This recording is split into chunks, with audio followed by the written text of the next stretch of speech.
what would be the next 3 steps they should take after listening or watching to this in life? Right, so mentally, you have to be ready to find your peace of mind. So you can start counting your blessings, start appreciating what you have, and enjoy the flow of happy money. So when money comes in, you can say thank you for the money given to me. When you pay for the bills, thank you, I have enough abundance so I can pay the bills, and start blessing people that you're giving money to. So by doing that, you can find your peace of mind in whatever you do. And I think that's the basic. That's number 1. That's the base. And also, secondly, you have to start figuring out your inventory, what you have and who you are. What type of inventory? Both emotional and also your gift. I never knew I could write until I was 33. Really? My parents were so surprised, and my brother and sister, and many of my friends were so surprised that I became an author. And I was the one who got surprised most, by the way. Yeah. So I didn't know until I started writing. So I'm sure you have some kind of gifts buried in you, and you have to multiply them because only single gift is not taking you far. But if you can multiply your gifts of speaking, for example, and also listening, and the sense of humor, and the care, generosity, if you combine all of them, you become so unique. Yes. So once you become so unique, people start just coming to you because you're more attractive. Right. Yeah, so... Okay, so that's number 2, is find out your inventory of your assets and your gifts. And I'm also assuming your inventory of like how much money you have, your investments, what you... But it's not so important. Okay. Because if you are not making much, it's not right anyway, right? What skills do you have? Yeah. Skills, Right. So if your net asset is less than $300,000, don't worry about investing. I think you should invest in yourself. Invest in you. And take your friends out for dinner, because it's going to pay more dividend. So be generous with your energy, your time, your gifts. Yes. And then the third step would be start getting support from everybody. You know, I have, say, for example, more than 10,000 people sending me money every month as a form of subscription online salon. Yes. So, and I haven't promised anything to do for them. So it's just a love money. So This is what type of money? Love money. Love money. Yeah. So 10,000 people pay you money every month just because they love you. Yeah. $10. That's how I feel. So I have enough trust from people.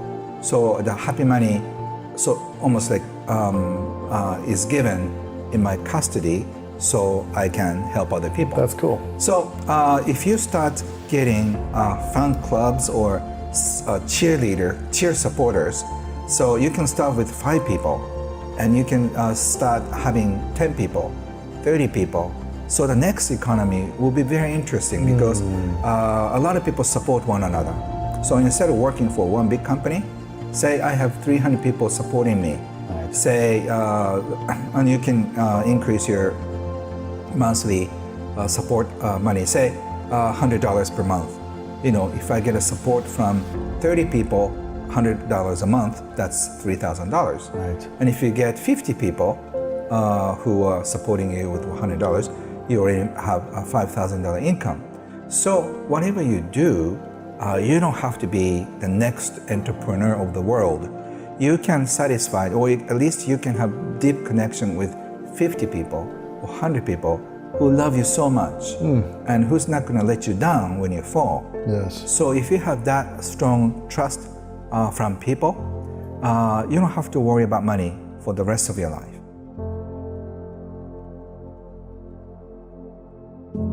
Financial goals people come up with, it's because they want to feel safe. Sense of security. So you don't need to have a goal of $1 million, because when you reach $1 million, you feel like this is not enough. I need more, right? I need 2. And when you reach 2 millions, no, I think I should have 10. 3. Yeah, 3. Yeah, so instead, what I would recommend, imagine a joint account with your wealthiest acquaintance. You can think of me, or for me, I think of my mentor Wahid Takeda or Warren Buffett.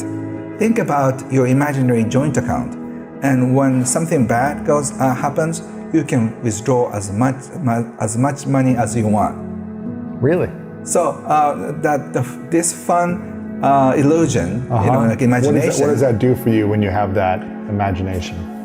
You feel that you're not alone. Just imagine if you get that sense of security. Louis, I'm gonna just keep you afloat as long as I live. Wow. And so go for it. Okay. I'll text you if I need you, Cam. Yeah. So if you get an endorsement from wealthy people like that, that's cool. You don't have to worry about it. Just so imagine. How does someone get an endorsement from someone who has a lot of money like that? What can they do? I think you have to live your life purposes. That's another subject. But if you are living your life purpose, a lot of people support you.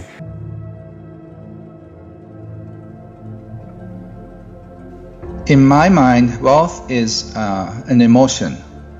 It doesn't really matter how much you have, how much you make.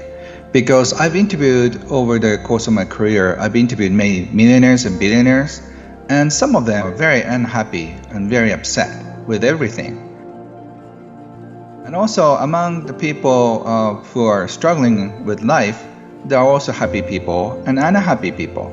So I think wealth is an attitude. If you feel like you're so happy and so content with what you have, you are already wealthy. But if you have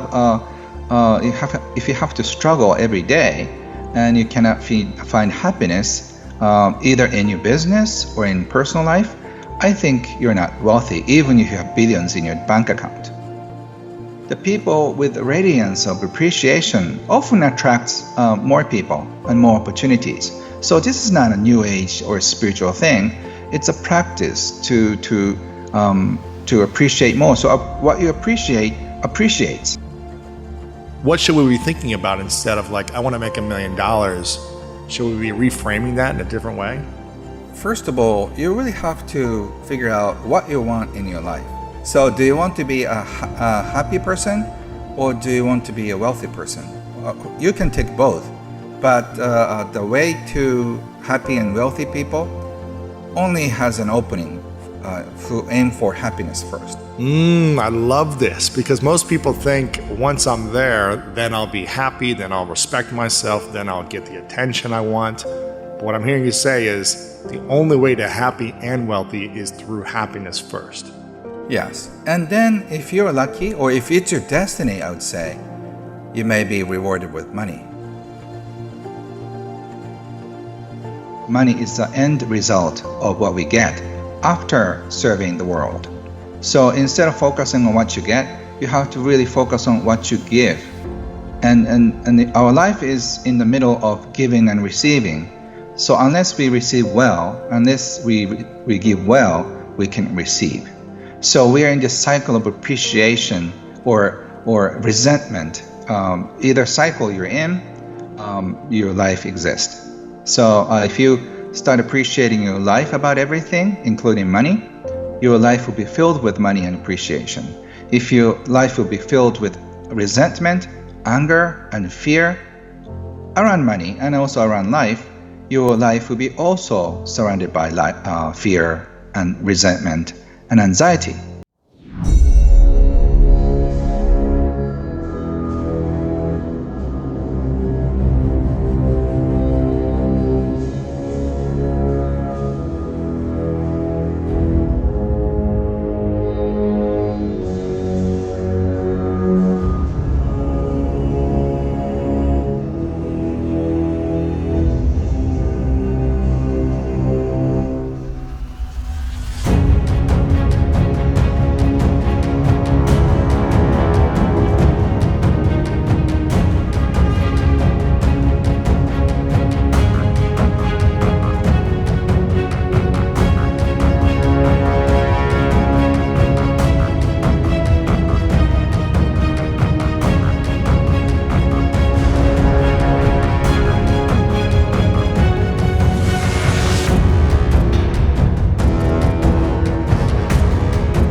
So what I'm hearing you say, Ken, is it's important to invest in yourself, which is developing more credibility, respect, and a better reputation with your friends, your colleagues, the industry you're in, your team, things like that.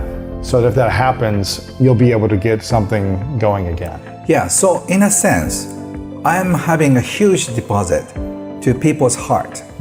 I have given away my booklet for free to 2.3 million people. Wow. So I have a list of those people that I have given away, right? And so they feel like they owe me. That's why they're buying my books and courses. So I have a huge sort of invisible asset and trust already saved up. And I've been giving away for so many things for the past 20 years. I've done lectures for free. I've done so many volunteer work for the people who are in need. So I have this reputation and trust among people.